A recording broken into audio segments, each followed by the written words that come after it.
The thoughts in our mind, the negative loop that goes on in our mind that we can't really control is just part of the human body that we are given when we enter this earth or / video game simulation.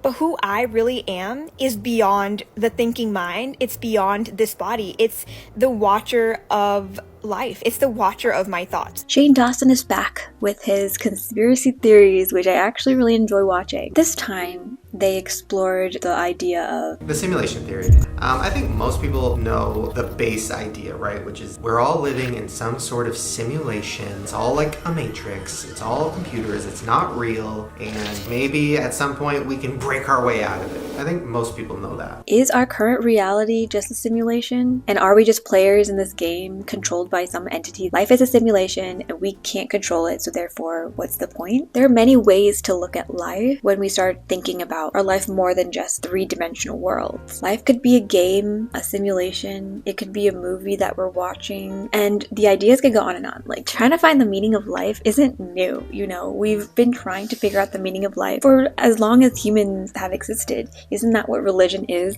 Religion's trying to figure out the meaning of life too. Religion tries to explain the world and help us to realize and release this idea of control that we need and release it to God, creator, source energy. And in this case, it seems like the simulation theory to the game. I mean, admittedly, religion doesn't completely explain life. And as I understand spirituality more, I think that my ideas that I've been taught through studying, New Age spirituality and also religion is that a lot of the things that Shane kind of brings up in this video can somewhat be explained through spirituality and things we already know. When I did a video on the flat earth with a gentleman named Mark Sargent, who's one of the big figureheads of the flat earth, I had brought up to him that I wanted to explore the simulation theory. And he told me that the simulation theory is the ultimate. Once you land on the simulation theory, everything correlates, nothing else matters, and it will just suck everything out of you if you allow it to. I have no problem with the simulation theory, except for the fact that it kind of makes life into a negative thing. If we're in a simulation and we can't control it, then what's the point? What's the point of life? What's the point of me even being here? What's the point of doing anything if this is just a simulation? The simulation makes it negative. Once we come across simulation theory, we have no choice but to be sucked in completely and be noticing all these crazy patterns. Why does that have to be a bad thing? I mean, in the sense of the simulation theory, it could be a bad thing because we don't know what the unknown is, but I think that's the point of life, to just let life fulfill the purpose that it needs to. We can't control it anyway, We're assuming we're in a simulation.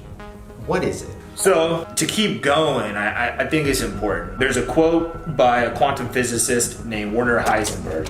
He says that not only is the universe stranger than you think, it's stranger than you can think.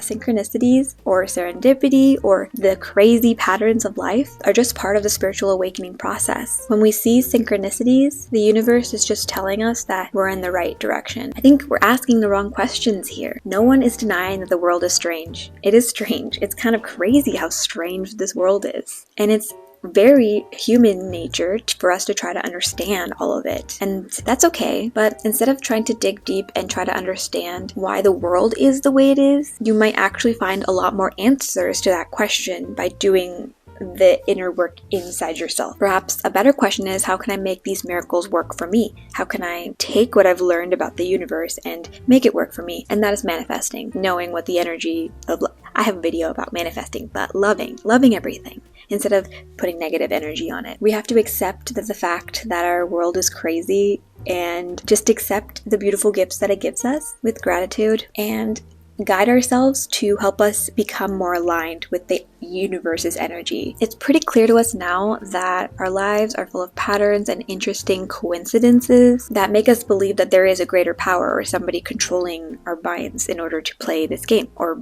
live in this world. These signs and synchronicities are showing us exactly what our soul already knows. And so it's helping us as a human body to really understand where we need to go. However, I will say the simulation theory is helpful in trying to understand that we are not this body. If the simulation theory, we can consider this body as an avatar playing this game. And that means that whoever's playing this game and who is really us in this head isn't this body. It's just our soul. The simulation idea helps us realize the ego and see life through a simulation, a game, a movie, but it does not have to be a bad thing. My strongest thing is that we teach remote viewing. Remote viewing practices. So I chose this one, and I went through the whole process of writing down the number. I don't want to give it all away because you should just take the class. Like round, blue, the color blue, trees, and then I put dizzy, wheels, dry, daytime. So those were what I was getting from my subconscious. And then look at the picture. What? There are so many aspects of this world we don't understand, but we have learned a lot in terms of the world and how it works. I don't think that us as a human race can ever 100% say that we understand God, creator, source, energy, but we have made progress in understanding that everybody in this world has energies. Everything in the world has energy. That any object that is from physics, that's a thing. And the way that we interact with people and the energy that they carry is really actually a part of how we're all connected. I believe that we are in a mass group simulation. And my personal belief is we all share a collective consciousness. We're all tapped into the same simulation. That's why you enter a room and you feel energy. And not everybody though. Like not everybody is tapped in quite the same. We've all asked the universe for a sign. You know? Give me a sign. Once you accept a sign that the universe gives you, you speak universe now. Everything is a sign. And you live synergistically with the universe. And the world almost tries to train you to not go with your gut, to not believe your instincts. Everybody in this universe is all one. We're all connected. Everybody has an energy, and the energy radiates through everybody. And so does everything in the universe. So this microphone has an energy that is helping me. You hear the sound of my voice. But this energy of us is how we're all connected to every single person in this universe. Isn't this not just like evidence of we're all one? Then that's exactly what Jesus Christ was trying to say. Even though religion has taken his words and twisted them, or people interpreting religion, I think Jesus Christ was trying to tell us that we are not only connected to everybody around us, we're also connected to nature, animals, and creation itself. So we should be just giving love to everybody, everything, because they're just us. But the problem is, how do we explain to the human race all of these ideas, right? Through our limited vocabulary, we need to tell the universe, to tell everybody that they need to do the inner work and become more conscious in order to feel better in their own bodies. But that's not very easy to just communicate and help people understand. And that's what religion tries to do, and that's what the simulation theory tries to do. But I don't think any religion explains it perfectly, quite honestly. And there will always be a way to make it that the interpretation was incorrect, and whatever God's words weren't actually God's words. There are certain things behind it, right? So there has to be a creator. There has to be the ultimate programmer behind this. There has to be rules. There has to be a system in place that governs the simulated experience. You have laws that govern society that keep you in line while you're here. Physics, the natural law, gravity, things of that nature to bring some kind of order to the existence. And the next thing would be the player. So who are the players in this scenario? The way I perceive it is the brain would be the player. So there's an old theory that inside of your brain is somebody sitting in a chair controlling the body, right? So let's say the player is the brain, the character that you're playing is your body. Instead of a remote control and you have like all these buttons to press, we have 5 senses that we use to experience the world around us. So these are our interfaces to the simulation. The land that we're in, you're playing GTA 5 or whatever it is, and it's all based in Los Angeles, if the system would be Los Angeles. But for us, the system is the whole universe. And we understand the Earth, but the programmer probably just did a bunch of like spacebar, spacebar, spacebar, and just kept going out further. It's probably just stars, and then you just extend. Make it so far out there that we'll never be able to get to it, Like, when I hear a voice in my head and it's saying like, oh, don't go here, oh, do this, oh, is my conscience, the voice in my head, is that actually the person playing my game?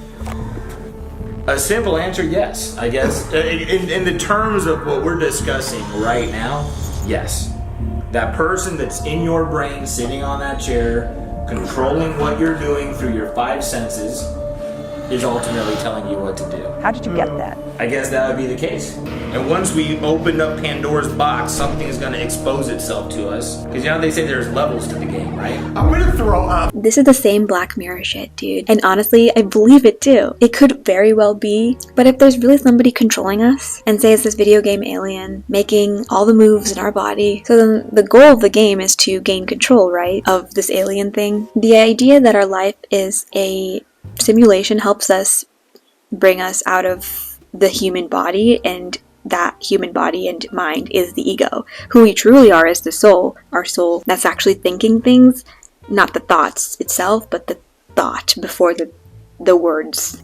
It's the person absorbing the thoughts. Or maybe I'm not even a person, but it's just that being. Who is I? Who am I?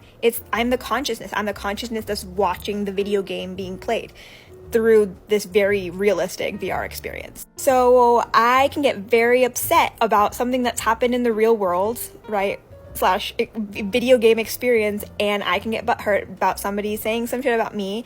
But if I can think about life as a video game, then I know that whatever they're saying isn't actually something that is about me or isn't really me, because whoever I am is just a role that I'm playing on this earth, and it's just a part of the human experience that is so beautiful. So if I can let go of all the bullshit crap that humans are like prone to get attached to, then I can live the true life, which is making the earth as best as we can, like doing what we think is going to, number one, make us feel good and also others feel good. And that is, I think, enlightenment.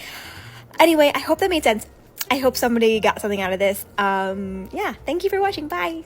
We don't have to be attached to this mind and body because it's not truly us. It's just this avatar that we've been given in order to experience this world. I think the simulation theory tries to go on to find control in the wrong way. It seems like the simulation theory is trying to find answers to life's mysteries from an external place, but when in reality, the answers of the universe lies right here. Chinese government never reveals the pyramid. Why?